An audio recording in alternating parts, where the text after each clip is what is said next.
Trump, Maduro, bueno, el mundo, Putin, Xi Jinping, la OTAN. Don Alfredo López Rita, ¿cómo anda? ¿Cómo le va, Tito? ¿Cómo andan todos por ahí? Y como hincha de Boca, feliz de la vida. Ustedes no sé qué están por hacer ahora, hoy, si van a pasar, y entonces los agarramos nosotros, lo siento mucho por ustedes, pero ¿qué le vamos a hacer? Tranquilo. Lo- lo- nue- Vamos por nue- partes. No te comas el postre antes de sentarte a la mesa, ¿viste? Porque nuestros hijos de River están por primera vez hinchando por Boca, porque es la única manera que entren a la Copa Libertadores. Están ahí haciendo todos los payés, los vudú, lo que pueden hacer, a ver si de casualidad gana Boca. Pero bueno, ¿qué le vamos a hacer? Así no va el fútbol. eh, Bueno, contame un poco cómo está el mundo. y el mundo está complicado, pero al mismo tiempo está muy interesante para los que nos dedicamos a estos Claro, temas. sí, pues, sí. Sí, al mismo tiempo yo tengo realmente la tesis de que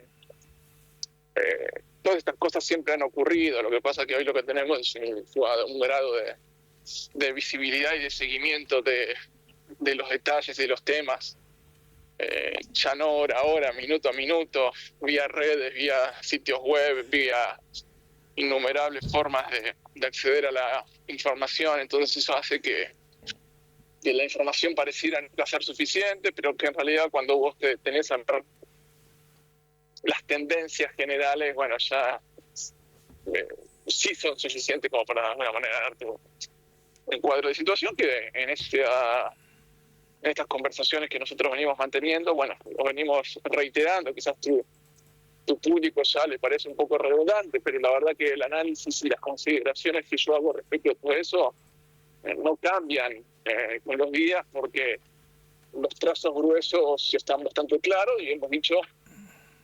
Sí, pero van cambiando, las novelas van cambiando, siempre hay el malo de la película, el bueno, pero acordate, empezamos con Ucrania, después nos fuimos a Gaza y ahora estamos en el Caribe y ahora más que en el Caribe en Venezuela mismo y Sí, pero todos esos son los denominados proxies, digamos. Esos son focos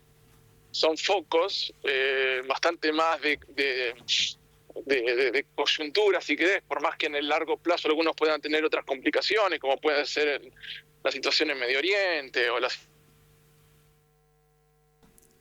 si querés, pero digamos, el problema acá no es tanto Venezuela como Cuba. ¿De acuerdo? Yo me preocupo así, de la misma manera en que... Vos decís que detrás de toda esta parafernalia, amenaza, patoteada a Venezuela, es para, Cuba, mirá lo que estamos haciendo. Y yo si fuese un hombre de La Habana, estaría o sea, no dormiría tranquilo. Epa, Con esto no ¿tanto? te quiero decir, no estoy... Sí, sin duda. Lo que pasa que, ojo, tampoco pienses esto que implica, digo, no se hagan una película de un desembarco americano en Cuba. No, eso no va a pasar. ¿Nos vamos a volver a Ahora, Bahía de los Cochinos? ¿Nos vamos a volver a Bahía de los Cochinos? No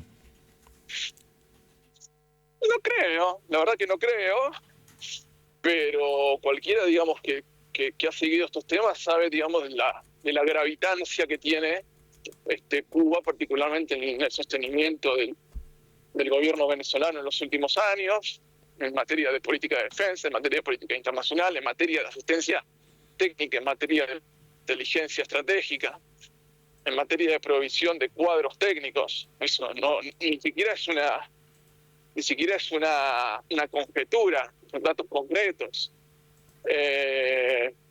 Y además Cuba adquirió un rol bastante más relevante con la salida o con el deceso del comandante Chávez. Entonces, de la misma manera en que vos semanas atrás o meses atrás veías en los episodios, digamos, primero con lo que habíamos conversado con la caída del régimen de Bashar al-Assad, y posteriormente con los episodios de alguna manera de neutralizar el conflicto si ocurría en Palestina, en la Franja de Gaza, los cañones todos giraban a Teherán. Digo, eso es evidente, forma parte del consenso de algunos expertos, entre los cuales no estoy yo, pero sí están personas que realmente tienen muchísimo entendimiento de estos temas, y obviamente los cañones apuntan a Teherán. De la misma manera, vos podrías pensar que esta situación en el Caribe, si bien hoy por hoy las luces están sobre Caracas, habría que siempre, cuando uno estudia estos temas tan significativos, tan relevantes, bueno, tiene que tratar de ver por dónde va la ruta, no la ruta del dinero, como decía Agatha Christie, pero los círculos concéntricos hacia dónde llegan. Y esto termina naturalmente en Cuba, por un Ahora, hecho además muy claro. En esto, corregime si me equivoco, Venezuela o Maduro, antes Chávez, además yo creo que hay diferencia entre los dos, pero bueno, Venezuela, ponele, tiene todos los números, ¿no? Porque tiene vínculo con Cuba, sí, tiene vínculo con Irán, nada más, vos lo estás diciendo, también, tiene vínculo con Rusia, también, tiene vínculo con China, también. Con razón que Trump se enoja, digamos. Pero míralo, si querés, míralo desde otro enfoque. Vámonos a ver los temores que debe estar teniendo hoy Taiwán respecto del histórico apoyo que tenía Estados Unidos, y que eso también va de la misma manera que... ¿Cómo es eso? Pongamos un ejemplo histórico. Igual, antes de ir a esto, te quería decir, simplemente cierro esta idea.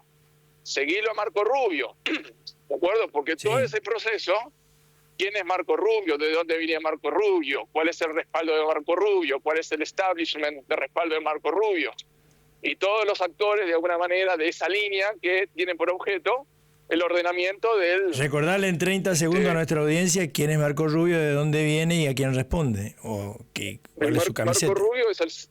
Marco Rubio es el secretario de Estado norteamericano, es el canciller de los Estados Unidos, un importantísimo y poderoso ex senador del Partido Republicano, que fue precandidato a presidente de los Estados Unidos, un emergente, ahora ya es un tipo cincuentón, pero que ya tiene u ocupa los primeros planos de la política estadounidense hace 20 años, con lo cual era un emergente joven, muy interesante, pero al mismo tiempo...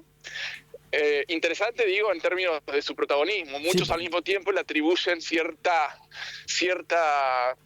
rudimentariedad en sus modos. Viene de la Florida, nada más y nada menos. Él viene es senador por la Florida, un ex senador por la Florida, de padres cubanos, pero al mismo tiempo, y un dato también anotalo, desde Henry Kissinger, que secretario de Estado y consejero de Seguridad Nacional no eran una única persona. Hoy, además, Marco Rubio es el consejero de Seguridad Nacional, con la relevancia que tiene ese cargo en los Estados Unidos. Después otro día podemos hablar también de eso. Entonces es un tipo que, si bien de la manera en que Trump está ordenando un poco, pareciera, sus players, sus jugadores, donde tenés a Steve Witkoff, para lo que es Ucrania y el conflicto Rusia-Ucrania, lo que tenés a Jared Kushner, que es su yerno para lo que es Medio Oriente, a Marco Rubio le cabe fuertemente todo el tema que tiene que ver con el continente americano, las Américas, el hemisferio occidental. Dicho esto, vuelvo al punto que me mencionabas, y te pongo un ejemplo, nos vamos a Taiwán, y te pongo un ejemplo histórico para que no para que entiendas, sino para demostrar con claridad. Vos recordás perfectamente en el año 62 la crisis de los misiles. Sí, pues. Bueno, tenías en ese escenario de Guerra Fría, de bipolaridad entre la Unión Soviética y los Estados Unidos, la Unión Soviética al frente del secretario general del Partido Comunista, Nikita Khrushchev, y John Fitzgerald Kennedy en los Estados Unidos. Hay un episodio donde un día, sobrevolando Cuba, un avión estadounidense detecta unos misiles gigantescos apuntando a los Estados Unidos. Resulta que esos eran misiles atómicos apuntando a los Estados Unidos. Muchos sostienen uno de los momentos más tensos durante la Guerra Fría, durante la posguerra. Y está muy bien relatado también, es muy interesante en una entrevista, no, en un libro que le hace Ignacio Ramonet, el exdirector de Le Monde Diplomatique, español, un intelectual bastante interesante, en un libro que le hace de conversaciones, de entrevistas a Fidel Castro, un libro muy, muy largo, y él cuenta, Fidel, de primera mano ese testimonio. Yo lo leí hace muchos años, así que ahora no lo tengo quizás tan fresco, pero básicamente él cuenta que en última instancia la negociación que se lleva a cabo... Se sintió traicionado. Se sintió traicionado, claro, Fidel. No, él no participa en absoluto. Sí, pues, lo cerró Kennedy con Khrushchev. Y él lo llama a Khrushchev y le dijo, eso se va de ahí. No, pero se acabó la historia. Ahora, ¿qué fue lo que nunca se supo? Porque uno de los acuerdos era no darle, para que de alguna manera Estados Unidos no pareciera que en ese contexto estaba cediendo. La OTAN, digamos, tenía en Turquía misiles atómicos apuntando a la Unión Soviética. Sí, pues. Eso se corrió, de la misma manera Estados Unidos retira esos misiles. Entonces los soviéticos retiraron misiles de Cuba que apuntaban a Estados Unidos y Estados Unidos retiraron los misiles de Turquía que apuntaban a la Unión Soviética. Sí, y se dio vuelta, también, ahora que tenemos el portaaviones de Estados Unidos ahí frente a Venezuela, se dio vuelta toda una flota rusa, soviética en ese momento, que venía supuestamente cargada de más misiles para Cuba.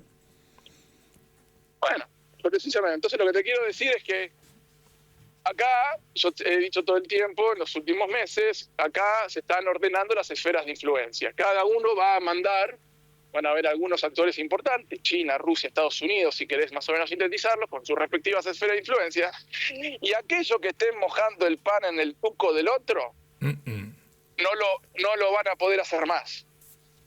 Y eso es muy interesante porque sobre todo para aquellos que miran, viste, estas cosas con una mirada medio sentimentalista, ideológica, que mezclan nociones difusas como la del sur global, que es medio como una ensalada de actores, viste, medio como el movimiento de países no alineados, que no sabe.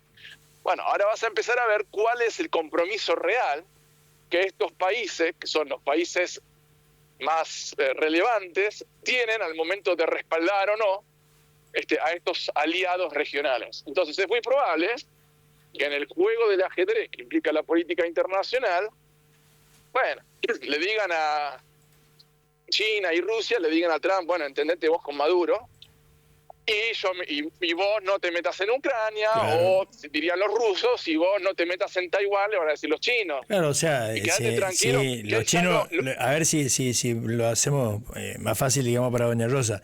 Si vos te metés en Venezuela y en Cuba, yo me meto en Taiwán, ¿qué tanto? ¿Qué me vas a decir? Claro, efectivamente. ¿Qué me vas a reclamar si yo me meto en Taiwán si vos te metiste en Cuba o en Venezuela? Efectivamente. Esos son los acuerdos, y de la misma manera en que nunca se supo, probablemente no se sepa hasta que alguien escriba las memorias de lo que hablaron Trump y Putin en Alaska, pero cuyo ¿te acordás? Especulaciones nosotros hicimos, tanto acá como en algunas notas. Bueno, en Alaska no fueron a hablar de Ucrania. Ucrania fue el punto 10 quizás de los temas, presumiblemente. Acá lo que estaban definiendo estos muchachos eran los temas, digamos, sobre los cuales había que de alguna manera ponerse a trabajar en este escenario nuevo que implicaba una posibilidad de negociación con un Trump que había asumido. Fue hace poco, pero quiero decir, hasta que se acomodó, etcétera, fue el primer encuentro con Putin y la salida de Putin del ostracismo, entre comillas, ostracismo internacional, porque Putin por los países de Asia, por los países aliados de Rusia, viaja sin ningún inconveniente, va a las reuniones sin ningún inconveniente, etcétera. Sí, Occidente hace pensar que Rusia está aislada, cuando en realidad esto no forma más parte de una campaña de desinformación que de la realidad efectiva. Ahora, contame, hablando de eso, la última reunión del G20 a la que no fue Trump y tampoco fue Milei, eso nadie lo notó, pero hubieron 2 o 3 declaraciones del canciller alemán, canciller alemán, que es el primer ministro alemán, y de otros más, no me acuerdo si de Macron, y que prácticamente dieron, no me acuerdo quién fue, digamos, poniéndolo en correntino básico, es Estados Unidos no es más parte de la OTAN, o nos vamos a tener que mover sin Estados Unidos. No me acuerdo cuál fue exactamente la frase, pero como que se sienten abandonados y van a prescindir de Estados Unidos. ¿Es tanto para eso? Yo creo que eso, digamos, yo te voy a decir una cosa. Friedrich Merz hasta hace unos años fue el hombre de BlackRock en Europa. Nada más de la y nada misma manera menos. que, nada más y nada menos, de la misma manera que Emmanuel Macron fue, antes de asumir como ministro de Economía de François Hollande, uno de los hombres de Rothschild, de la banca Rothschild. Quiero decir, no estoy haciendo ningún juicio de valor, estoy describiendo determinados recorridos. Ese esquema, ese que está de alguna manera en crisis en Occidente, ese esquema de la financiarización económica, la de una serie de cosas que no quiero enumerar porque pueden darse a malinterpretarse o generar confusión, pero de alguna manera lo que te quiero decir, y creo que no sé si lo hemos hablado o también lo he escrito, ya se me mezclan las cosas. Europa dice que Putin está aislado cuando en realidad el que está aislado es Europa. Porque en definitiva... Sí, esto es lo que dijeron. Bueno, me da la sensación... La sensación, te iba a decir, la sensación del discurso, que ya no sé si se me mezclaron lo de Macron y lo de Merz justamente, es medio la del amante despechado.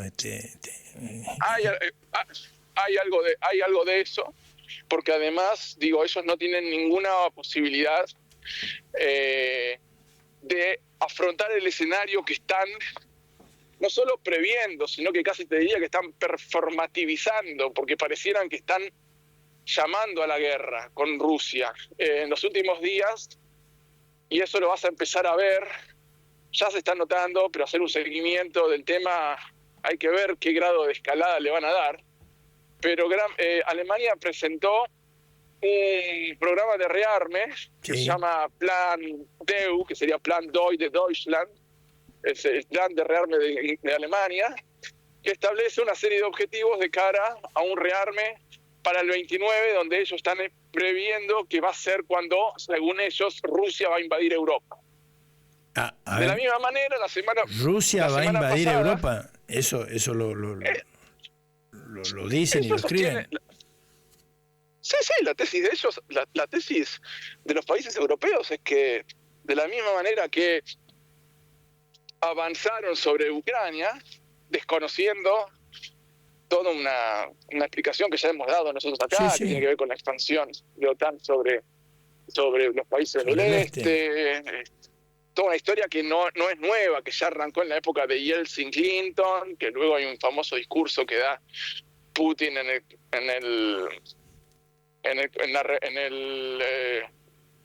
Berlín, ¿cómo se llama? El Consejo de Seguridad de Múnich, perdón. La reunión del Consejo de Seguridad en Múnich, que es un evento que se hace todos los años, donde Putin ahí da un discurso famoso, donde estaba John McCain, estaba Angela Merkel, estaba, ya no me acuerdo, pero pesos pesados, y donde Putin de alguna manera hace un recorrido. Pues es otro punto muy interesante. Cuando Putin habla de estos temas, arranca con un recorrido histórico. Eso es interesantísimo para los que da cuenta, digamos, de una mirada clásica de la política internacional, de los asuntos militares, de los asuntos de Estado. Es decir, no los fenómenos no se dan por exabruptos o por arranque de algún líder medio. No. Acá hay un recorrido histórico que él normalmente expone. Un ejemplo bien concreto de eso es la explicación que le da a Tucker Carlson cuando lo visita en Moscú, y él arranca explicando por qué Ucrania es de Rusia, y hay una explicación histórica a ese respecto. Pero bueno, en definitiva uno podría decir, son las explicaciones que tiene Rusia. De manera, como fuere,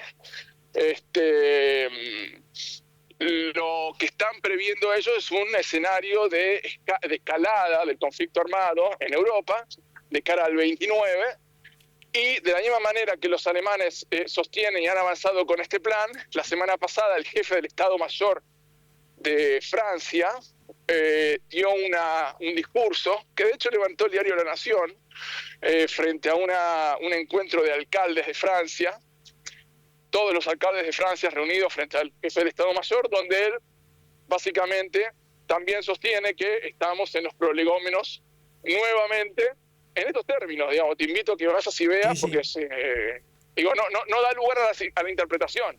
El jefe del ejército de Francia dice: vamos a un escenario muy probable de guerra en Europa nuevamente. Entonces plantea nuevamente cómo estos alcaldes tienen que tener un rol muy importante en transmitir a las comunidades el valor patriótico, que los jóvenes vuelvan a alistarse en el ejército.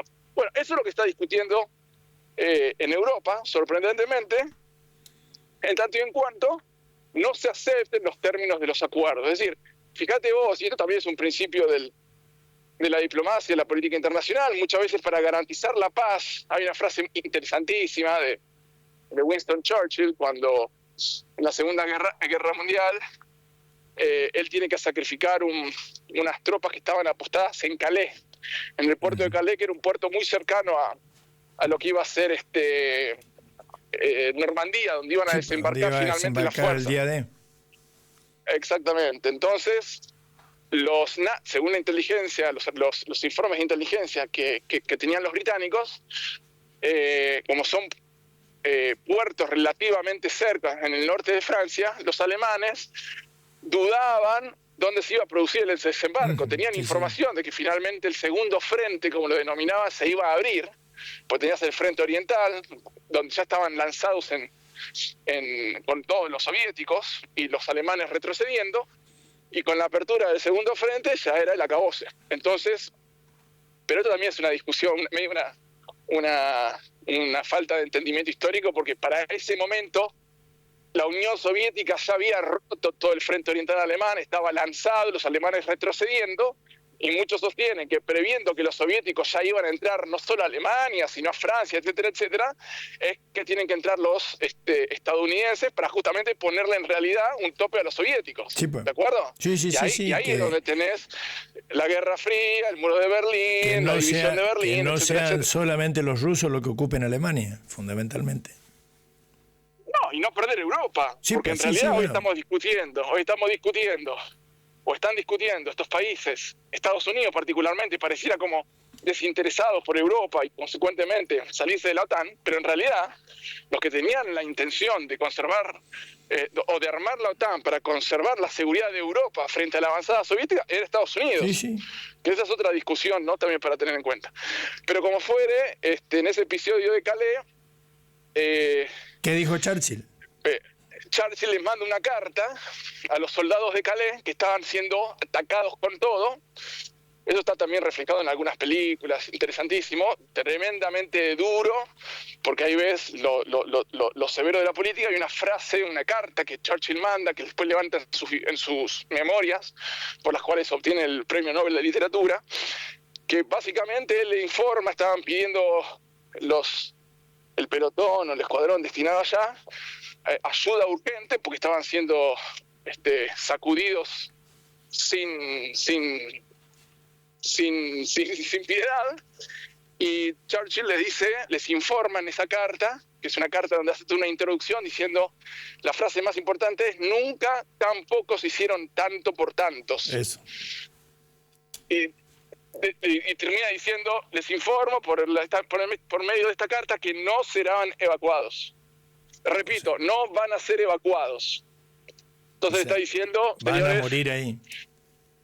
Los recordaremos, nunca pocos hicieron tanto por tantos, pero justamente mantener esa posición y sacrificar ese grupo de hombres permitió liberar el puerto de Normandía e ingresar las tropas aliadas por Francia y después la historia que ya conocemos. Sí, señor. Bueno, contame en estos minutos que me quedan, que nos quedan, ¿qué va a pasar en el Caribe? ¿Qué va a pasar en Venezuela? ¿Va a haber un ataque armado? ¿No va a haber un ataque armado? ¿Va a ceder Maduro?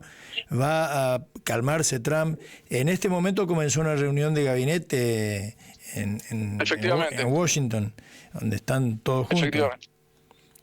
Hoy estaba anunciada para las 5 de la tarde, hora de Washington DC, una reunión del Consejo de Seguridad, donde presumiblemente, o al menos eso es lo que comunicaron, iban a hablar del tema Venezuela. Trump sostuvo en el Air Force One, que cuando se le pregunta si había mantenido una conversación con Nicolás Maduro, él respondió afirmativamente.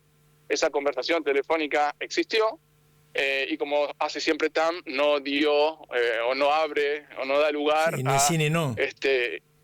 Efectivamente. No diría la expresión, por lo menos la traducción que hacen en los periódicos, no la escuché en inglés, no diría que fue bien o mal, fue una llamada telefónica. Exactamente, fue una llamada telefónica, no obstante, dijo que el mismo Trump dijo que la situación es bastante compleja ahí. Mira, yo entiendo el entusiasmo que puede haber, saber qué es lo que va a pasar. No creo que esto hay que seguirlo con mucha prudencia, con mucha paciencia. ¿Pero qué te dicen tus amigos de Washington? ¿Qué te dicen? Es que hay que ver también, porque nadie se juega de lo que no es que, y tampoco tiene que ver con qué es lo que dice o quiere hacer Washington, porque en definitiva también hay evidentemente un ultimátum a Venezuela respecto a una serie de opciones sobre las cuales va a tener que optar. Uh-huh. Lo que vos ves de manera muy clara es cómo los grupos de presión, las task force de acá, los think tanks vinculados a los temas, digamos, de América Latina, están muy encima y operando y dando a entender una batalla de acción psicológica de que esto es inminente, esto va a pasar, ya está empezando a pasar. Hace unas semanas María Corina Machado dijo, lo que va a pasar ya comenzó. Empiezan con una serie de movimientos de acción psicológica, digamos, que son bastante evidentes, y se habla de la opción que se le dio, es lo que se dicen los mentideros, hay que ver, una opción de salida al gobierno, sí, pues. Una opción de asilo en Moscú, o bien también, digamos, algunos hablan de que una de las posibilidades es, dan a entender que ya hay sectores, digamos, de las Fuerzas Armadas que están penetrados, y que consecuentemente habría que haber algún tipo de episodio que desestabilice más o menos al gobierno para que estas facciones, digamos, accionen. Hay un hecho que acá nunca se terminó de aclarar, que nadie aclaró, reitero, pero que dieron a entender inclusive sus propios protagonistas, como que fue algo realmente espectacular, que vos recordarás fue la fuga de 6 dirigentes opositores al gobierno de Nicolás Maduro, asilados en la Embajada Argentina en Caracas. Estas personas que estaban allí, inclusive ya con la bandera brasileña levantada, toda vez que Argentina y Brasil rompieron relaciones diplomáticas en ese contexto, no solo con Argentina, digamos, hay que recordar que también lo hizo Maduro con países como Chile, como Uruguay, como Costa Rica, sí, no me acuerdo si Panamá y alguno más. Exacto, en el contexto, digamos, del no reconocimiento de esas elecciones que al día de hoy no se sabe qué pasó, pero se presume con mucha claridad.